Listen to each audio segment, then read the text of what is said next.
നമസ്കാരം. മലയാളി വാർത്തയിലേക്ക് സ്വാഗതം. തിരുവനന്തപുരം കഠിനംകുളത്ത് ആതിര കൊലപാതക കേസ് പ്രതി ജോൺസണുമായി കഴിഞ്ഞ ദിവസം പോലീസ് തെളിവെടുപ്പിനെത്തിയിരുന്നു. അതായത് ഇയാൾ കത്തി വാങ്ങിയ കടയിൽ അടക്കം പോലീസ് തെളിവെടുപ്പ് നടത്തിയിരുന്നു. മാത്രമല്ല എന്താണ് കൊലപാതകത്തിലേക്ക് നയിച്ചതെന്നതടക്കമുള്ള വിശദാംശങ്ങൾ കഴിഞ്ഞ ദിവസം ഡിവൈഎസ്പി നടത്തിയിരുന്നു. ഇപ്പോൾ ഏറ്റവും പുതുതായി പുറത്തു വരുന്ന വിവരം, ചിറയൻകീഴ് റെയിൽവേ സ്റ്റേഷനിൽ ഉപേക്ഷിച്ച ഇയാളുടെ ചോര പുരണ്ട പാൻസ് പോലീസ് കണ്ടെടുത്തു.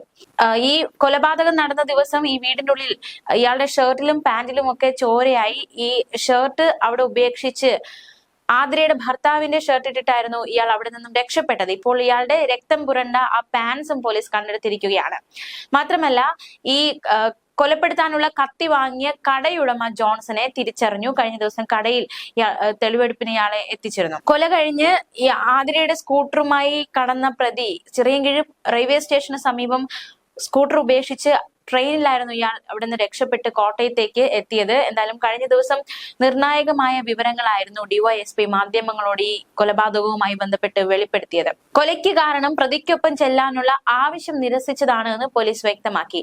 ആതിരയും ജോൺസണും തമ്മിൽ പരിചയപ്പെട്ടത് ഒരേ ഇൻസ്റ്റഗ്രാം ഗ്രൂപ്പിൽ റീൽസ് പങ്കിട്ടാണ്. ജോൺസൺ വർഷങ്ങളായി ഒറ്റയ്ക്ക് താമസിക്കുന്ന ആളാണ്. ഇൻസ്റ്റഗ്രാമിൽ റീലുകൾ ഇടാറുണ്ട്. ഒരേ ഗ്രൂപ്പിൽ റീലിട്ടുള്ള പരിചയമാണ് ഇരുവർക്കുമുള്ളത്. വളരെ അടുത്തപ്പോൾ തനിക്കൊപ്പം വരണമെന്ന് ജോൺസൺ ആതിരയോട് ആവശ്യപ്പെട്ടു. വീട്ടിലേക്ക് കൂടെ ചെല്ലണമെന്ന് ജോൺസൺ ആവശ്യപ്പെട്ടു. പക്ഷെ ആതിര പോകാൻ തയ്യാറായില്ല. ജോൺസൺ വാടകയ്ക്ക് വീടെടുത്തിരുന്നു. പക്ഷെ ആതിര ഒപ്പം ചെന്നിരുന്നില്ല. കൊലപാതകം നടക്കുന്നതിന് തലേ ദിവസമാണ് ജോൺസൺ കത്തി വാങ്ങിയത്. കത്തി ഉപയോഗിച്ച് കഴുത്തിൽ കുത്തിയാണ് കൊലപ്പെടുത്തിയത്. പരസ്പരം പണമിടപാടുകൾ ഇവർ നടത്തിയിട്ടുണ്ട്. ആതിരയുടെയും ജോൺസന്റെയും ബന്ധം കുടുംബത്തിന് അറിയാമായിരുന്നു. ജോൺസൺ ഔസേപ്പിനെ ഇന്നലെ തിരുവനന്തപുരത്ത് കഠിനംകുളം സ്റ്റേഷനിലെത്തിച്ച് ചോദ്യം ചെയ്തിരുന്നു. വിഷമുള്ളിൽ ചെന്ന് കോട്ടയം മെഡിക്കൽ കോളേജ് ആശുപത്രിയിൽ ചികിത്സയിലായിരുന്നു ഇയാൾ. ആറ്റിങ്ങൽ ഡിവൈഎസ്പി മഞ്ജുലാലിന്റെ നേതൃത്വത്തിലായിരുന്നു ചോദ്യം ചെയ്തത്. കൊലയ്ക്ക് ശേഷം ചിറയൻകീഴ് റെയിൽവേ സ്റ്റേഷനിലെത്തി വേഷം മാറി ട്രെയിനിൽ ആലപ്പുഴയിൽ ഇറങ്ങി. പണ്ട് കോട്ടയം ചിങ്ങവനത്ത് ഹോം നഴ്സായി ജോലി ചെയ്ത് വീട്ടിലെത്തുകയായിരുന്നു. അവിടുത്തെ വീട്ടുകാരെ നാട്ടുകാരെ ഇടപെടലാണ് പ്രതിയെ പിടികൂടാനായത്. കഠിനവിളാകം പാടിക്കവിളാകം ക്ഷേത്രത്തിലെ പൂജാരി രാജീവിന്റെ ഭാര്യയാണ് ആതിര. ക്ഷേത്രത്തിന്റെ അടുത്തുള്ള ട്രസ്റ്റിന്റെ വീട്ടിലാണ് ഇവർ താമസിക്കുന്നത്. രാവിലെ 5:30 അമ്പലത്തിൽ പൂജയ്ക്ക് പോയ ഭർത്താവ് മടങ്ങിയെത്തിയപ്പോഴാണ് ആതിരയെ കുത്തേറ്റ് മരിച്ച നിലയിൽ കണ്ടത്. കൊലയ്ക്ക് ശേഷം യുവതിയുടെ സ്കൂട്ടറിലാണ് ജോൺസൺ രക്ഷപ്പെട്ടത്. വലിയ രീതിയിലുള്ള പണമിടപാട് ഇവർക്കിടയിൽ ഉണ്ടായിരുന്നു. ആദ്യം 1 ലക്ഷത്തോളം രൂപ യുവതി ജോൺസൺ നൽകി. കൃത്യത്തിന് 3 ദിവസം മുമ്പ് 2500 രൂപയും യുവതിയുടെ പക്കൽ നിന്ന് വാങ്ങി. നേരത്തെ യുവതി ജോൺസണുമായി പല സ്ഥലങ്ങളിലും പോയിട്ടുണ്ട് എന്നതടക്കമുള്ള വിവരം പോലീസിന് കിട്ടിയിട്ടുണ്ട്. യുവതിയുടെ ചിത്രങ്ങൾ കാട്ടി ബ്ലാക്ക്മെയിൽ ചെയ്താണ് ജോൺസൺ പണം തട്ടിയിരുന്നത്. മാത്രമല്ല ഈ കൊലപാതകം നടക്കുന്ന ദിവസം പെരുമാതുറയിലെ മുറിയിൽ നിന്ന് രാവിലെ 6:30 ഇയാൾ ആതിര താമസിക്കുന്ന വീടിന് സമീപം എത്തി.